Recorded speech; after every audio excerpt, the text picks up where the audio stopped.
Hello and welcome. My name is Jake Kerr, and this is the Black Ink Internet Show, otherwise known as the podcast. This is episode number 39. I would like to welcome you. My name is Jake Kerr, as I previously mentioned, and I am your gracious host today. Now, we've got plenty to cover because obviously there's a coronavirus, there's the riots in Melbourne, there's the earthquake that happened in Melbourne. I think France is also having some riots at the same time. There's shit going on all over the world, and what I want to talk about is severely more important than that, right? I want to talk about some shit that I've seen on Facebook, okay? Now, look, I know Facebook is the fucking arguing ground of today's modern society, so it's no point really taking anything of any sort of value away from it. But here's what I will say, okay? Now, look, I don't know the exact post. I don't know who posted it. I don't know where it originally came from. And also, I'm not even that fucking in-depth with the details of what actually happened on the post. Basically, because I try not to let myself get too drawn into this internet social media hysteria that can be created from absolutely nothing and somehow turn into something totally different than what it originated from. But I got a general idea of something that I'm actually, I wouldn't say that I'm quite upset about, but I would say that like it's enough to rustle my feathers in a comedic way, but also in a really I'm passionate about it way, if that makes sense, okay? So let me tell you, I'm just going to check this connection here real quick. Should have done that beforehand, but I run the shit out of my house, so everything's not professional. You work with me. Anyway, the post was about, this lady was posting that somebody gave her, kale that they grew in their garden and eggs that their chickens laid and all the rest. And she was elaborating on the fact that she had to clean the kale because sometimes it had bugs in it and sometimes it had dirt in it, and that there was chook shit on the eggs, and it was an idea to crack them into a bowl or a plate before she puts them into whatever she's doing, just in case they've gone off and all the rest. And the whole post was basically elaborating on the fact that we've gone so far away from natural and organic sort of life, and I don't mean organic in the way that grown without sprays and all the rest. Organic in that people forget that when things are grown, they have dirt on them. And, when an egg is pushed out of a chicken's ass, then it'll have shit on it and things like that. And I think it's, I don't know. I was brought up, most of my life I was brought up in Bunbury. And Bunbury is, to best explain Bunbury, it's a medium-sized town that calls itself a city. It's 2 hours south of the capital of our state, which is Western Australia. We're 2 hours south of Perth. And basically, it's a whole bunch of people living in a town pretending like they're living in a city. It's a sort of town where you walk through the main street on a Saturday morning when everyone's out and about doing things, and you're going to run into someone you know. You're probably going to run into like a dozen people that you know. And while the world has changed enough now that people aren't necessarily in town as much as they used to be, you go back to when I was a kid, and you would walk in Centrepoint, which is our main shopping centre. You would go into Coles and you do your shopping, and you'd run into one of your teachers, and you'd run into someone that you go to school with, and you'd run into someone that you do your recreational activities with after school. People just know each other in this town, and you go to the outside areas like Dalyellup or Eton or Australind or Stratham, and you run into more people that you know. It's like it's not a big place, but everyone still walks around with their fucking nose up in the air thinking that they're better than one another. That's not the point that I'm making. What I'm saying is Bunbury is enough of a town that I feel like you can't escape those kind of human realities, those worldly realities.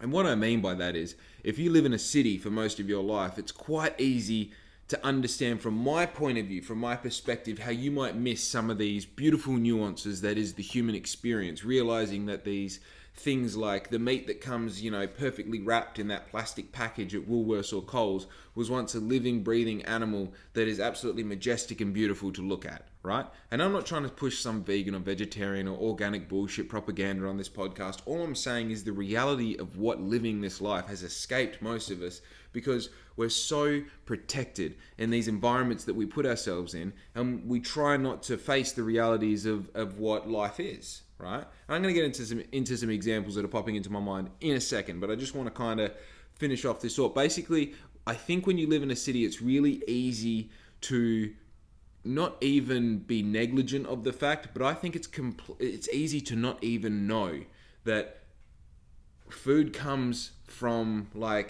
somewhere that's not that far away from you. And I don't mean as in physical distance. I mean somewhere that's not as far away as how you live is where this shit came from, okay? So it pisses me off that this woman has to make a Facebook post elaborating the fact that sometimes she has some bugs and some sand on her kale before she dresses it in olive oil and salt and pepper, and she sits down to watch the Real Housewives of fucking wherever and enjoys it because she, you know? Like, yeah, it's got sand on it. It's a fucking plant, okay? And if you pay attention, even the mixed spinach that you get pre-fucking cut and bagged at Coles also has sand on it. And the idea that you have to crack every egg into a bowl before you put it into a thing says more about the fuckhead who owns these chickens that are laying them than it does like the... Okay, I got off the track there because now I'm attacking the dude. What I'm saying is how the fuck is it a reasonable post that somebody puts that up, and furthermore, people comment on it and share it saying like, oh my god, yeah, like I love picking my own strawberries and having to wash them when I get home, wash the dirt off. It's such an earthy, organic thing. That's a part of life, you fuckhead. Like, do you know how unhuman it is, the practice of washing your car? The idea that you own a piece of metal that has a combustion engine in it, right? It has so many moving parts in it that you will never fucking understand how it works. And they have come from all over the planet. They've been put together in a way that means that you can get wherever you want to go in a matter of however long it takes to get there using that vehicle, right? It is so alien, the idea that you would spend any of your time, energy, money, life force, whatever, in getting water and soap suds and putting them together and washing your car. Yet that is a normal part of people's fucking life, right? And then you get these city slicking, pencil pushing weirdos that wear button ups and think they're comfortable, and they're like all surprised at the fact that sometimes tomatoes come and they're not perfectly shiny, or their kale comes and it didn't arrive in a plastic bag and now they've got to rinse it under the tap. How wild is that? You know that thing in your kitchen where you just walk up to it and you do this and then water starts coming out the thing and you're just like, oh yeah, washing it. Even that's heaps more wild than the fact that kale has fucking dirt on it, right? That's so much more wild. Man, it just makes me wonder that like, if that's something that person is talking about, I would hate to see something that they actually take seriously in their life, you know? Like, I feel the whole human experience for me as an adult, actually, probably not, like, I feel like the human experience in a weird way, like, as you're a child, you kind of, like, the job of your parents is to wrap you up in as many layers of protective cotton wool as you can without putting too much cotton wool on and without not putting enough cotton wool on. And then your job as a late adolescent or early adult is to start peeling off those layers of cotton wool and starting to like be porous and appreciative of the world around you.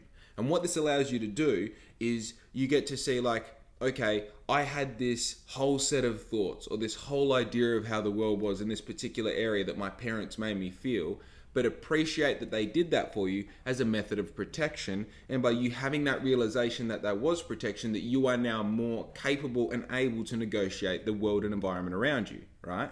So I find that like, if people are coming to this realization in their adult age that plants have dirt on them, then it makes me wonder like so many different levels of like what the fuck is going on in your life. Because firstly, if you weren't exposed to this really like simple, natural thing that obviously happens as a child and grew up with it as like not even a piece of information, just something that's like in your fucking vocabulary of like, of course sometimes plants have dirt on them, then what the fuck were your parents doing? Or what the fuck were you taking on board? Or what were the layers of cotton that were wrapped around you as a child that you've then wasted time peeling off as an adult if you don't have that like foundation of basic knowledge, you know? Maybe I'm just a prick for saying this because I got brought up in a small town, so you have these like... I mean, I feel like this even comes across with when I'm communicating with people who grew up in a city and are quite obviously gonna live, like they live in a city and they're gonna stay in a city, compared to growing up compared to communicating with people in my town, right? Great example is, I was in Midland yesterday and I go to their shopping center, right? As I walk in the door, I almost run into someone's trolley and I'm like, oh, sorry. And then they just keep on pushing their trolley past as if I didn't say fucking anything. And you know what? Maybe they're having a day. Maybe that's a one-off. So you go like, oh, they're having a bad day. I hope their day gets better. And I'm walking along. And then as I need to take a piss, so I walk into like, you know, the hallway that leads to the other hallway, which then goes to the toilet. And like, I'm walking past someone, we make eye contact for a second. And for me, that's like well, if I don't say hello to you, now we've just had an awkward moment that like, I'm like 50% responsible for. So this dude looks at me, I look at him, I'm like, how you going, mate? He looks at the ground and keeps on walking. And I'm like, maybe he's deaf or fucking just stupid. I don't know, or good. So I keep walking. I go inside, I take a piss. I fucking wash my hands. I walk outside again, and as I walk outside again, I have a weird almost kind of physical contact with the cleaner who's coming in. I'm like, oh, sorry, and then they just push. I'm like, what the fuck is wrong with you people? Honestly, I know I just got 3 people who might have been having a bad day or whatever the rest, but realistically, I can safely say that the majority of the time when I have these little interactions with people who are from the city, they're not interested in having the interaction with me. They're interested in pushing forward, and I get it. If we look at the far end of the spectrum, when we take somewhere like Times Square in New York City and you're passing millions of people every day, you can't have those interactions. But the reality is we're not. The reality is we're surrounded by maybe a couple of hundred people at any one time, and out of those couple of hundred people, you are going to intercept 1 or 2 every now and then. And get this, ready? I hope you're sitting down for this. Saying hello or how are you or cheers or anything along those lines is not only easy, it should be something that you shouldn't even think about. You should be able to have these quick interactions with people without it being like an anxiety overload. You know what I mean? You should be able to walk into a shopping center without pulling your phone out to make it look like you're doing something, right? It's a part of human existence to be able to communicate with people and to be able to fucking not be scared of things that are going to happen, not only every day, but for the rest of your life. Does that make sense? And I feel like the foundation of these people is probably not knowing that there's dirt on plants as they're growing. That's kind of part of the problem, right? Anyway, I do want to say though, I feel like I took away from the Melbourne riots a little bit. And obviously, if you're not up to date, let me reiterate what's happening to the best of my understanding. And please, if you don't already know this about me, I don't have any free-to-air TV. I don't watch the news. If I see shit come up on my social media, I don't interact with it. I don't read it. I don't know what's going on. And the reason that I do that is because my social media is purely a marketing, advertising, and promotional tool that I use for my business, right? I'm not interested in finding girls on there. I'm not interested in seeing what my mates are doing. It's it is purely a promotional advertising and marketing tool, right? All of them. TikTok, Facebook, YouTube, Instagram, all of them, right? But this is so fucking bizarre that I actually looked up on YouTube on my TV what the fuck is going on in Melbourne, because me being Victorian, which I'm not sure if a lot of you know, I was born in Victoria. There's some sort of draw to the idea that there's something going on in my home state that is not only crazy to me, it's barbaric the way people are acting. And unfortunately, with a little bit of traveling around the world that I've done, I appreciate that how people are going to see this in other countries is not that we're standing or fighting for something that we believe in. It's making us look like the fucking criminals that we once were when we settled this country. It makes us look like delinquents. You know what I mean? We're protesting, sure, but it's we're pissing up against buildings and leaving our stubbies around everywhere. Fuck me. Yes, that is super Australian, but also, if you're trying to make a point, don't do it in the fucking worst way possible. You know what I mean? Do it respectfully. It fucking breaks my heart. It made me cry the other day seeing what's happening in Melbourne, because I know the streets that they're happening on. You know what I mean? The highways that they shut down. I've travelled on those highways. It's just a weird thing that's going on, you know what I mean? And I feel like it's really hard to appreciate what's happening to us as a human race as it's happening, right? We can hear about things that happened in the past 100 years ago or 1,000 years ago, whatever, as the record books show, and we can say oh, that's a barbaric thing. But then it seems to be that a barbaric thing happens right in front of us, and it's only when we look at it with retrospect we appreciate how barbaric it actually is. I mean, I understand that they're doing what they're doing because they've come to a point where they can't handle it anymore. They can't stand the fact that the country's been shut down, that the city has been shut down, that the construction workers have been shut down, that people can't make an income, that people are committing suicide, that these crazy things are happening. But also, there's a right and there's a wrong way to deal with any situation. And this here, man, makes our country look like fucking bullshit. It makes us look like all we do when we have a problem is we use violence to solve it. And I know that it isn't violence, but this is the first steps towards violence. I've got mates that are riding around Melbourne City showing stories on their Instagram of fucking riot police ready and waiting for things to happen. It's not a good sign.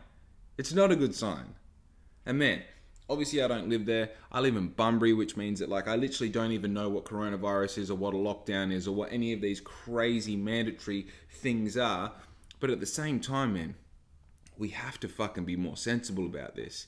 And realistically, the whole purpose behind all of this is that we're uniting together to make a say about something. Now, if we're going to unite together to make a say about something, we actually have to know what we're talking about and we have to have a plan. Because this bullshit of just flooding into the streets and trying to stop everything and creating like violence and ruckus and all the rest, it's going to get us one result. It's martial law. You don't want to admit it, but that's what can happen.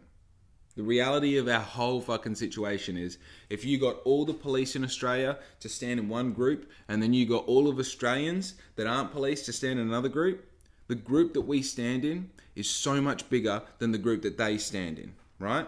And then if you think about that massive group of Australians, and then you think about that, you know, average group of police officers and the, you know, if you want to get crazy, the army and all the rest. I mean, yeah, there's a lot of them, but I mean, comparatively to the rest of Australia, there's not, right? And then you get the people who are making the decisions, the government, you know what I mean? The people in power and all the rest, and you put them in a group, there's like 100 of them. There's like 100 of them, right? I don't know the population of Australia, and it's like obviously not important enough to me to research it beforehand so I can make this stat, so I can make myself sound really smart, all the rest. But the point is, there are so many more of us than them. We don't have to resort to violence. We just have to resort to sensibility.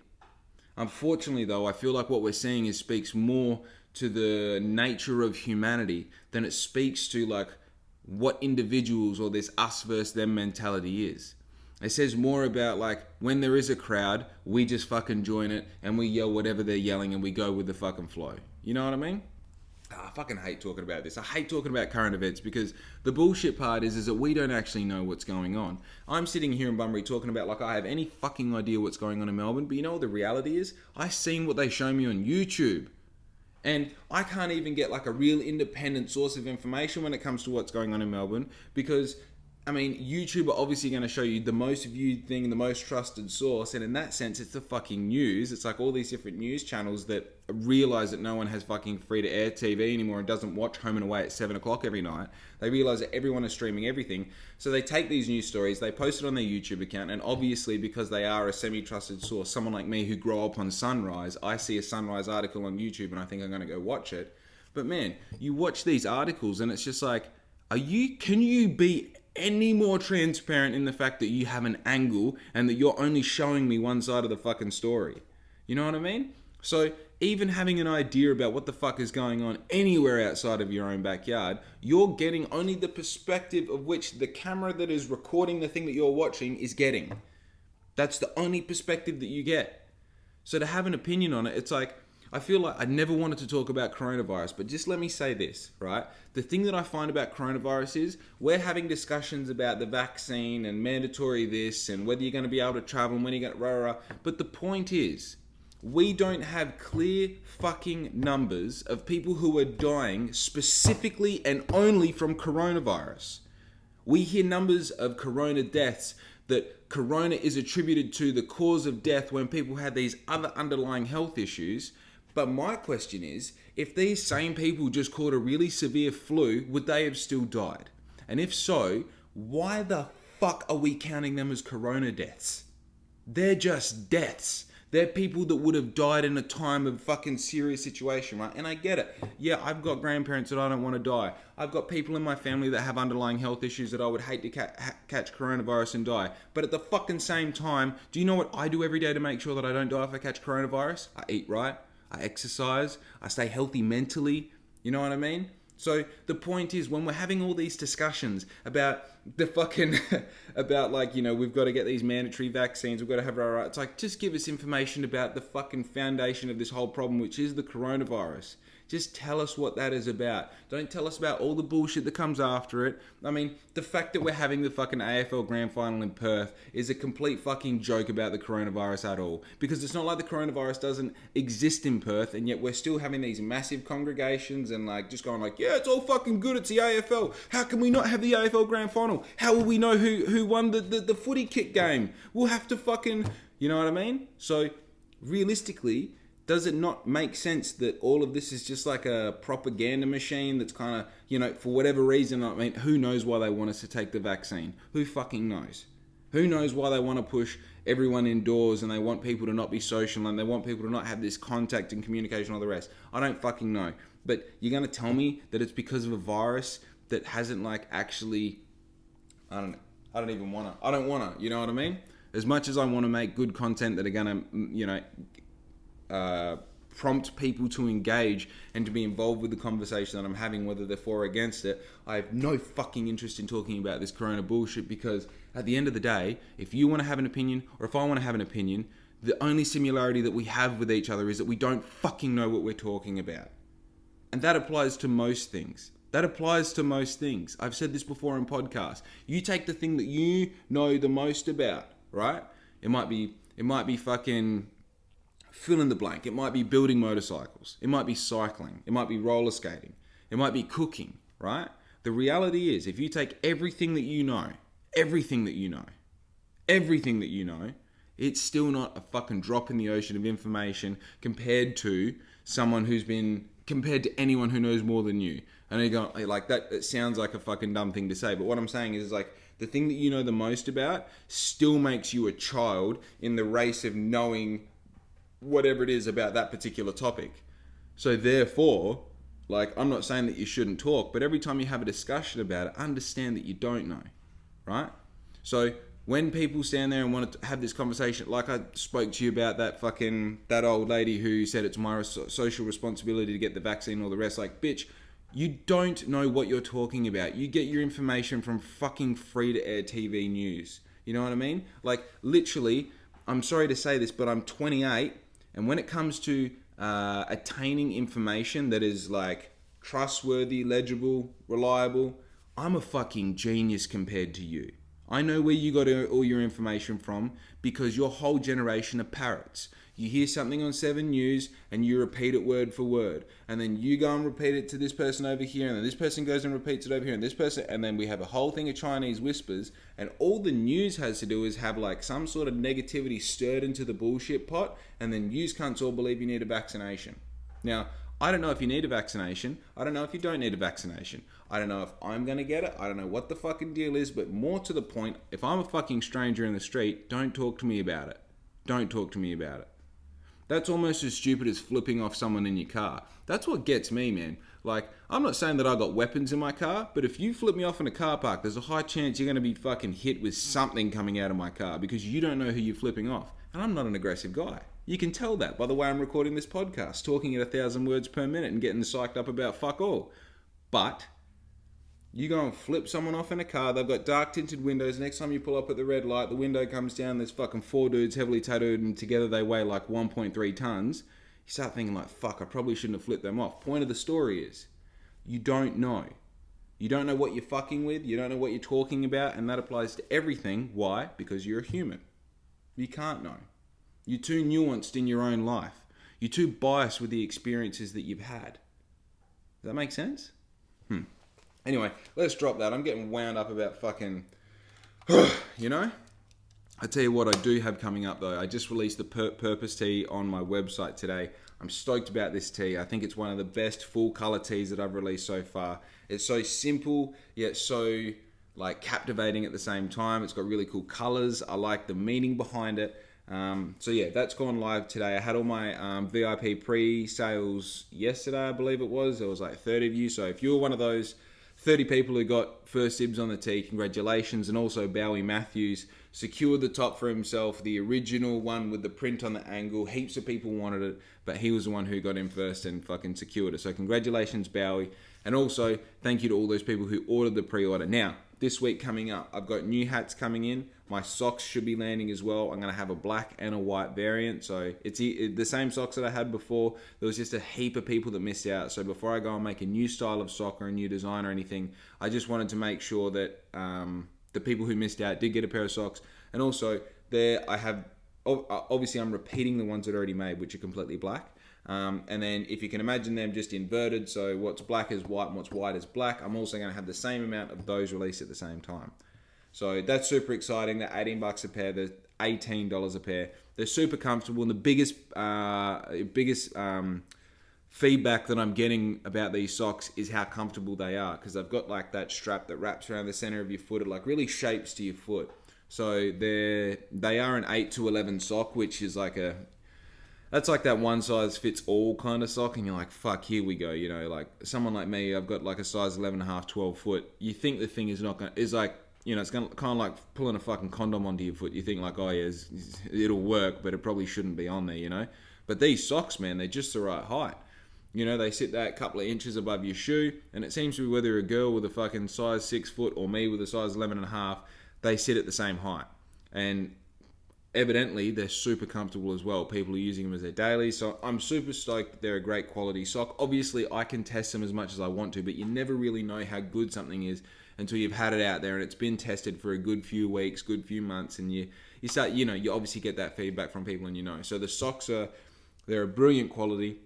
I'm super happy to have them as part of my range, and I'm really excited to see where I take that kind of leg of Black Ink itself, because I do want to play around with some anklets. I want to make some not knee-high socks, but I would like to make some really long socks because I know the girls appreciate those. I also want to make some double crews, which are the ones that come up about that far, where you're making a real statement with the pair of socks that you're wearing. You wear them like a pair of shorts or something. So they're going to be coming out soon. I also have my hats coming out, so these hats here, that's just a standard BX Sport hat. Now there was the 13 hat as well, which is this style of hat with the black ink on the back, and it had the BX on the front, and the B kind of looks like a 13. It's like B and then like that. So it's like 1, 3. I think that's backwards for you guys. And yeah, it looks like a 13, but it's a B. It's like BX. So I've got a handful of those coming. I think I've got over half of them already sold. So if you're keen on a hat, keep your eyes peeled. I'm going to do a little obviously I like to let people know it's happening a couple days before they get released. So if you are keen on them, it gives you a minute to sort yourself out if you got to organize your funds or whatever. So the hats are coming out. I'm also going to be releasing the scrunchies this week, which have had a crazy response. I didn't realize there are that many people out there with fucking hair who appreciate Black Ink. And again, such a great example of something that I created just for me to tie my hair up with. And then as soon as you make a story about it on Instagram, people are like, how do I fucking get them? So I'm super excited about the scrunchies. Oh man. I was meant to release that purpose tee this morning at 6 o'clock, which is what I advertised, but I did that. Yesterday was actually a really interesting day. Let me talk about, I hate doing this personal blog shit, but let's talk about it because I find it tends to lead on to other interesting conversations. Also, there were some examples that I was going to make in that first thing that I was talking about. I can't even remember the thing that I was talking about, let alone the examples. So if you're holding out for those, it's not looking good, right? It's not looking good.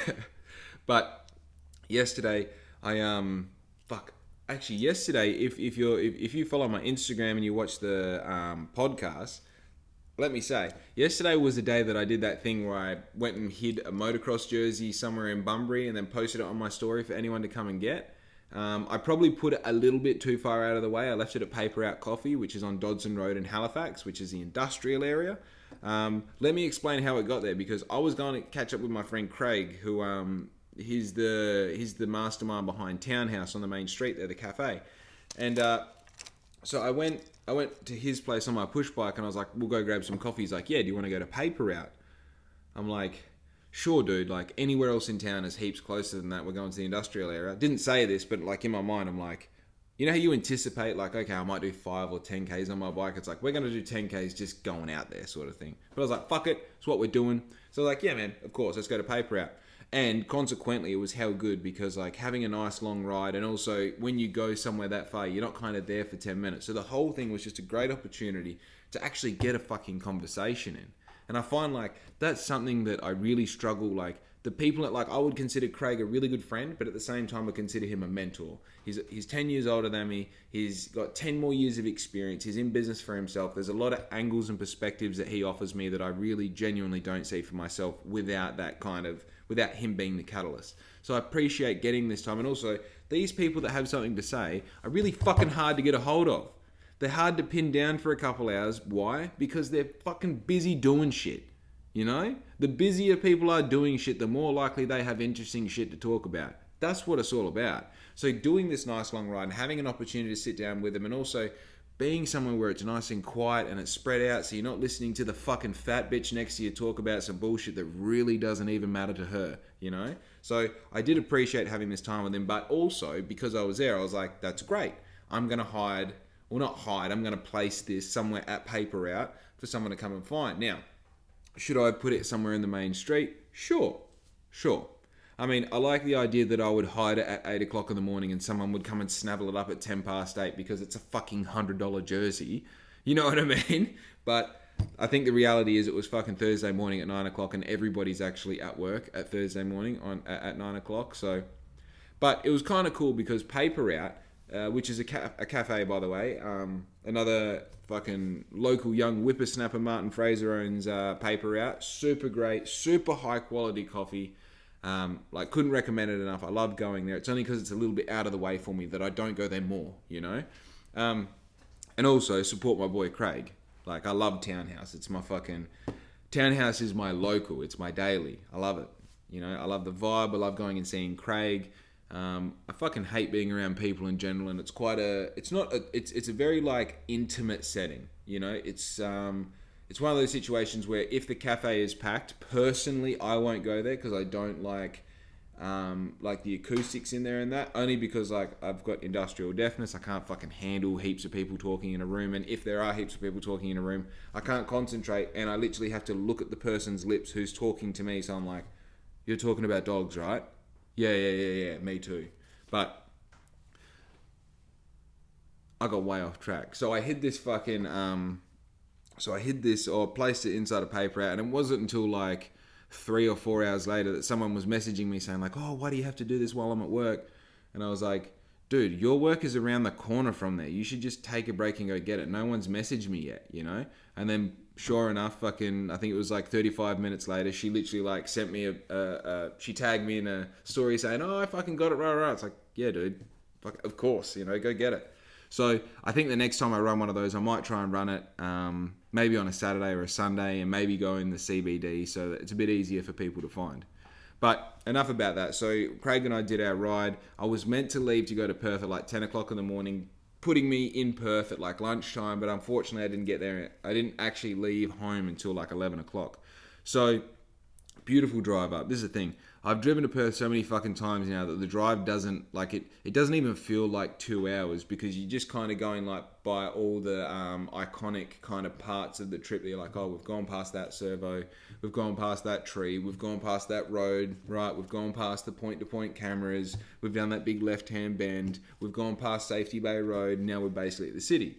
So I really take advantage of drives as a good chance to like call people, catch up with people, talk to my mum and all the rest. So had a great drive there. I then caught up with I was just trying to figure out whether I can say it on the podcast. I definitely can. So I caught up with the Western Australian distributor of the kind of conglomerate of brands that I'm going to be printing my products on, right?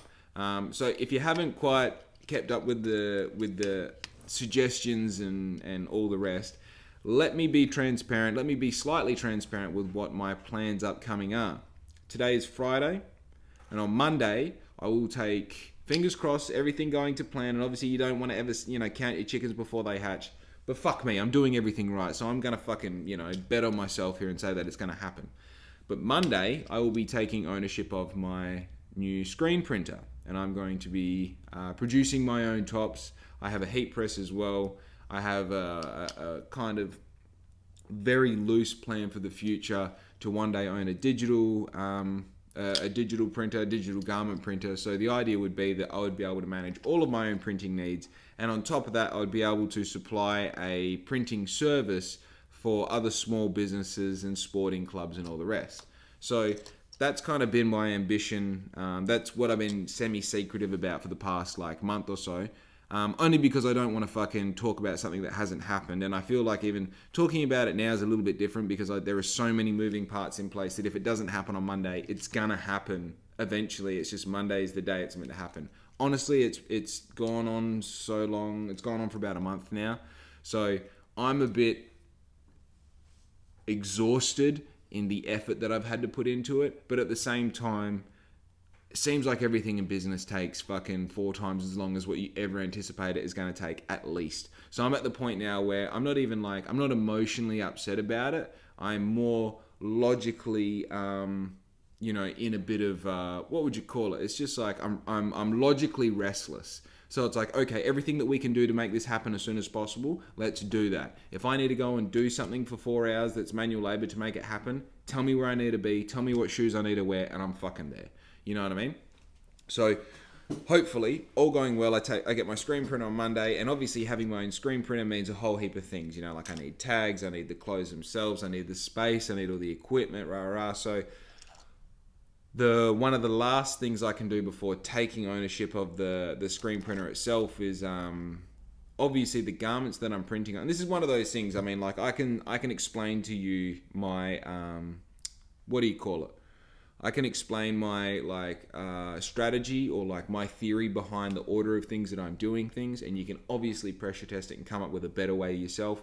And look, if you own your own clothing business and you're going to do all your own printing, I'm sure you do a better job than me, but go fuck yourself. This is my story and I'm telling you how I'm doing it. So obviously between not realizing, but having the offer of the screen printer and like actualizing the idea of like having that come to fruition and printing my own things and what that means and going through the process of all the learning and all the questions you have to ask and all the bullshit, you try and get yourself as best prepared. So when that screen printer is here, it'll literally be behind the camera, which is bizarre. But when it's here in front of me, it's like knowing like, right, oh, fucking hell. It's going, I have to have a whole lot of things in play. I don't want to get it and then go like, oh, okay, now I'll go out and buy my ink, Oh, now I'll go and buy some gloves. Oh, now I'll go and buy these squirty bottles, funnily enough, are actually for the screen printing setup. So that's why they got the black ink. Look at that. Look at the black ink sticker on there. Look at that. Look how cool that sticker is. You can have one of those. All you got to do is just message me and I'll fucking get some details off you. I'll just send them to you for free. Good dude. You know what I mean? But, so yeah, I caught up with the distributor in Perth, and obviously like the clothes don't come from him, but he's just the guy who has all the samples and all the shit on the rack, and you can ask all the questions. And the really kind of cool thing that I took away from him, there was a few items that I wanted to see so that when it comes time to like muscle tees and crop tops and different hoodies and different finishes of these shirts on that. So if I ever did want to use them, I know what they look like without having to spend the money to get them to me.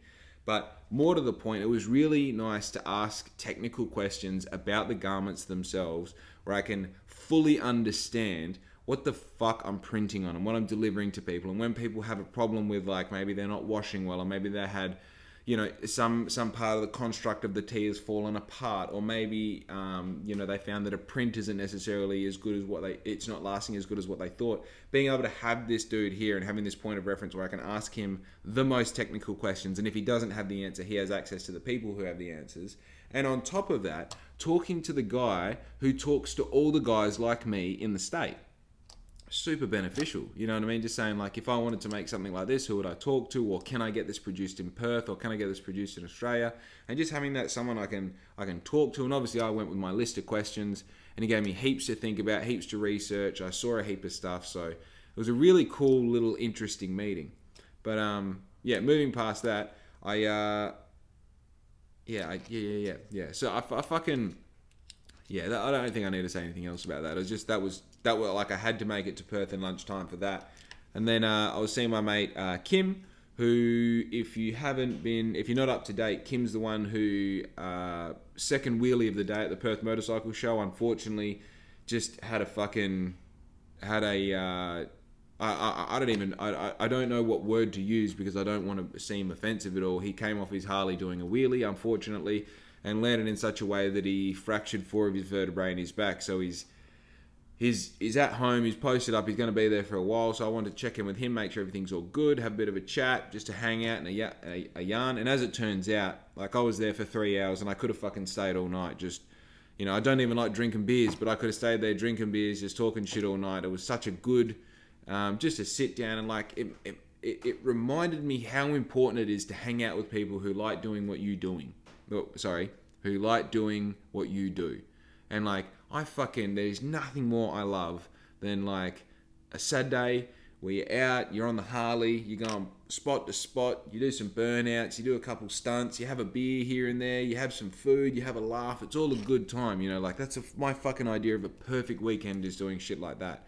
And being around other blokes who like doing that, it like reminds me to keep doing the things that I'm doing and to encourage me to keep creating these situations where we can have this happen as a group.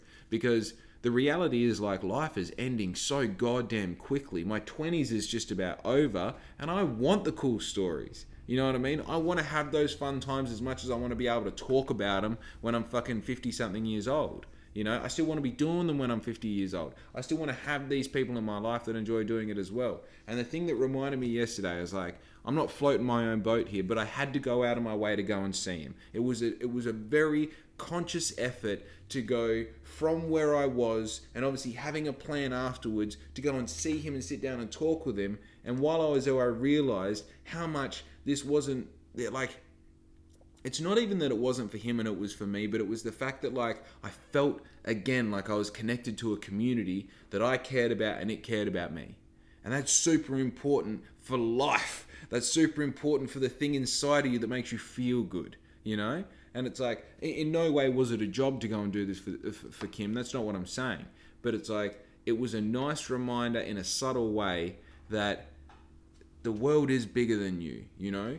And when it comes down to it, like, we think we're living in this really strict set of rules and all the rest. Like, we have to do these things because there's an assumption that that's what human life is meant to be, or that's what you're meant to do as a guy, or that's what you're meant to do as someone who rides a Harley. But at the end of the day, we all just want love. You know, we all just want to feel connected. We all just want to feel like we're important. And we all want to feel like we have important people around us. And that's what community offers. And the thing about community is, it's always best when it's not forced. It's always best when you just want to be there, you know? So the community that they create in a school is weird, because you all, you know, like when you're at school, you have each other, you have your best mates, you have your enemies, you have the chick that you got the hots for and all the rest. But at the end of the day, when it comes down to it, if you didn't have to be there, fuck those people. And you know that's true because the majority of people you hung out with school, you don't know where they are now. Oh, and you're sitting there going like, oh, no, I fucking know where Brad is. Me and Brad still drink piss every Friday night. That means you're not doing enough with your life. That's got nothing to do with how good your friendship is with Brad. I'm sorry. Hey, if you're offended, that means I'm right, you know? But it was so nice it was nice to be walking out the door and wishing that I wasn't. You know, it was nice to have that feeling of like, fuck, I want to stay and have fun. You know, how good is that feeling? When's the last time you felt that, where you were like, you remember when you were a kid and you went on a bouncy castle and your mum paid for like fucking, you know, what is it, like $5, get you 5 minutes, and they allow like fucking 15 kids on there at once at the fair or something, and you'd be like, get to 4.5 minutes and they'd be like 30 seconds and you're like, I want to fucking die on the bouncy castle. I love this. You know, it's like, that's the feeling I had as a fucking adult, not wanting to stop hanging out with someone that I appreciate their company, you know? So, I don't know. What I'm trying to communicate here is like, don't forget that if you're not involved in a community, that's a fucking sensible thing to be chasing. That's almost more important than financial freedom. You know what I mean? It's more important that you have that like feeling of like connected and connectivity with other humans, and that closure when it comes to like even the rehearsing of the practicing of conversing with people. You know, it's like having that ebb and flow, that backwards and forwards with someone, and enjoying yourselves and having a laugh, and you know, and I mean, I think it's just part of the Aussie spirit as well, as to pull the piss out of each other and have fun and like, you know, kind of be self-deprecating and that sort of thing. I feel like all of those things are a part of like just keeping that ego at check and keeping the idea of who you think you are at bay, you know? If you spend not enough time around people, and especially people who, I think the thing about community as well is there's trust there. You can appreciate that this person is coming from an organic place of just wanting to be your friend. They're not coming from a place of wanting to gain something, or they're not coming from a place of trying to make money out of you or whatever it might be. They just want to be around you for you. And therefore you start to build this bridge where you can both cross backwards and forwards, dabbling in like, you know, like, oh, you fucking, you know, you fill in the blank. You know, you want to pull the piss out of me. It's like, oh yeah, what are you going to talk about this on your podcast? You know, or whatever it might be. And I'm not saying anyone said that to me, but it's just like, it was an obvious fucking thing to do. But the reason I had to leave was because I was doing the Perth Outdoor Rollerblading, which is a Facebook group, a massive community of 3,000 people. Every Thursday night they do their Men's Street pizza skate, which leaves from Men's Street, South Perth Jetty at 6:30. So you get there around 6:15, you bullshit, you have a chat, you catch up with people, blah, blah, blah. And they leave at 6:30. You do about 20 Ks. You do a big lap of the Swan, you skate through the city, you have a good time. And then at the end, they all get pizza and kebabs and drinks and everyone hangs out and all the rest. And obviously the reason that I had to leave was because there was this other community that I'm involved with. And the crazy part was, this is crazy because now I'm starting to like double down on this whole community thing. I didn't want to leave because I felt so connected and so a part of what was going on at Kim's house. You know, there's a couple other people there, we're having a good time. And I was worried that I was going to get to the skate and be in a position where I wish I didn't leave Kim's, right? And the thing that I found when I got to the Perth Outdoor Skate, and this is the thing, as the skate was happening, I didn't realize this. The beautiful thing about having to drive home for 2 hours is you have this like assessment period where you're thinking about what happened, what people said, what you said, things that you did, things that you wish you did, or things that you wish that you didn't do. And I think the thing that I realized on the drive home was I was like, I'm not very talkative on these skates. The thing that I appreciate the most is having a group of people to skate with, not necessarily the community of talking to people and all the rest. Because if I'm honest, I don't have a heap of relatability to these people. And I think that's got less to do with what they have to talk about and more to do with my ability to stay in the conversation or be interested in these people and all the rest. I think the thing that I take away from Perth Outdoor Rollerblading is more just the fact that there's a bunch of weirdos out there that like rollerblading as well, and they let me rollerblade with them.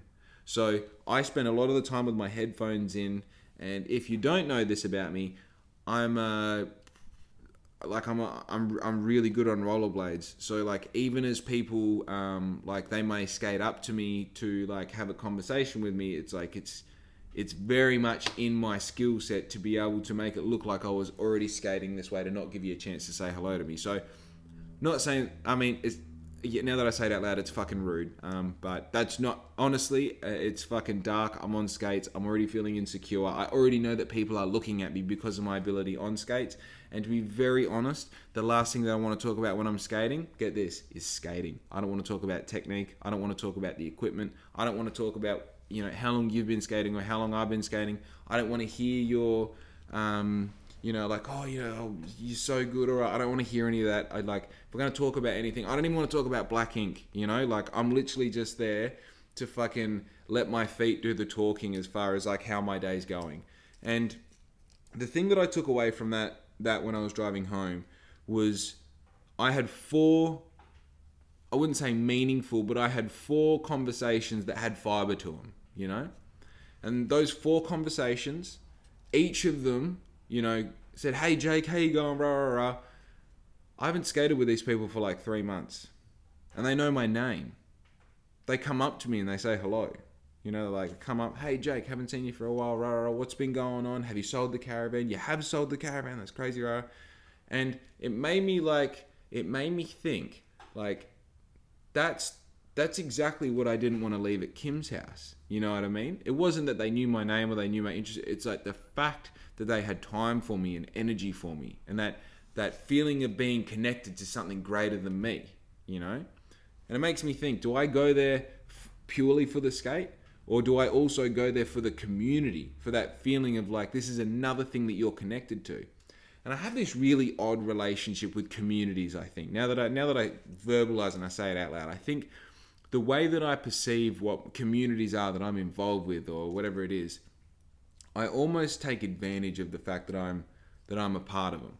And I think this comes from moving schools and moving towns so many times as a young bloke. Like the whole idea that I would have to enter a new school or I would have to enter a whole new living situation, and you meet the neighbors and you meet the people that dad works for and you meet all these new teachers, and the amount of times that I changed school in not at the beginning and end of the year. So you were being not only the new kid, but you were being the new kid on a random Tuesday in the middle of term 2. You know what I mean? So all the relationships and friendships have already been developed, and then you're just coming in green going like, "Hey, my name's Jake, and I do Taekwondo, and So the whole experience of like entering these new environments and trying to become part of the furniture as quickly as possible, it's like, it's not even that worrying to me. It's something that I don't necessarily look forward to, but it's something that I've done so many times now that I'm just like, fucking, all right, cool. And then on top of that, since being in Bunbury, I went to one primary school and 3 different high schools. Long story, podcast of its own. And then past that, like, I have my coffee van, which is like, you know, you've got probably a Pokedex of about 300 people who you know and who know you for being the coffee guy.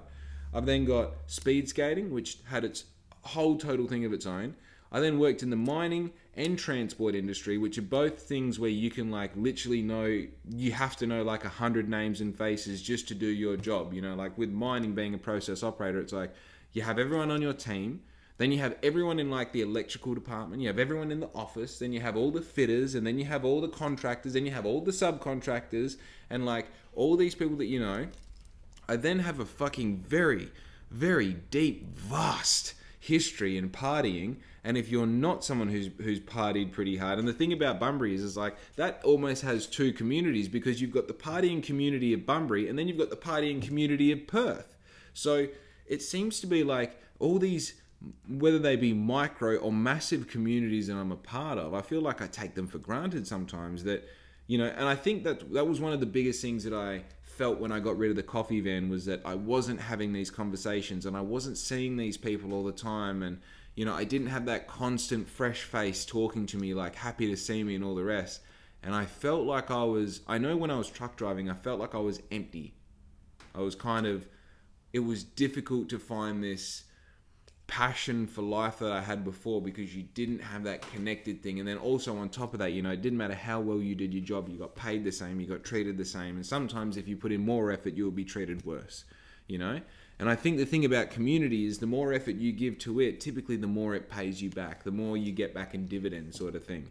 And I don't know, I guess now assessing, sometimes I feel like as a 28-year-old, I forget everything that I learned before the age of 26, that you only really are competent and confident in these ideas of how you live and how you exist and who your character is based off your last 2 years experience, purely because the human mind has to interpret and take on so much shit that you can't have all that stuff from when you're a teenager in your early 20s and all the fuck ups and all the wins and all the losses. You know, you can't carry that all the time, but you can carry that past 2 years.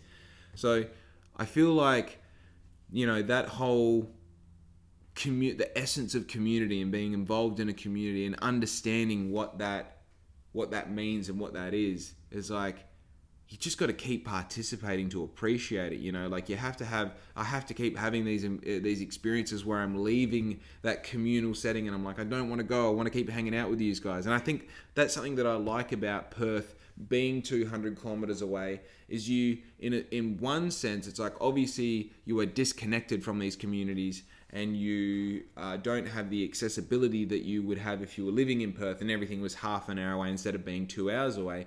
But at the same time, the illusion, or probably not the illusion because it makes it sound like it's not real, but the allure of the community scene is something that, like, when I go to Perth, I have to make sure that while I'm here I do this and I see this person and I participate in this thing and I'm a part of this, and I make sure I reinstate my place in this community and make sure that it's current and valid. You know what I mean? So there is a good and a bad to that. But look, man, we're 53 minutes in. We're 53 minutes. I started talking about some bitch who posted on Facebook about kale and eggs, and I got to fucking roller skating in Perth. Dude, that's unreal. That's fucking cool. You know, it's funny. I was talking to my mum yesterday on the phone, and she goes, you know, there's probably like 2 or 3 podcasts where you perfectly, like, you come up with a topic and then you talk about it and you make an example and then you go on a tangent and then you go back to the topic and you make an example and you go on a tangent. You do that like 3 or 4 times, and then at the end of the podcast, you loop it back to where you started, and it all makes sense and it's congruent and it's fun.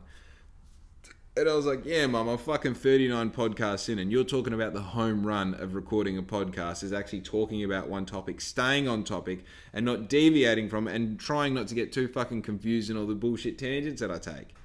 Like, essentially, you got to think about that, right?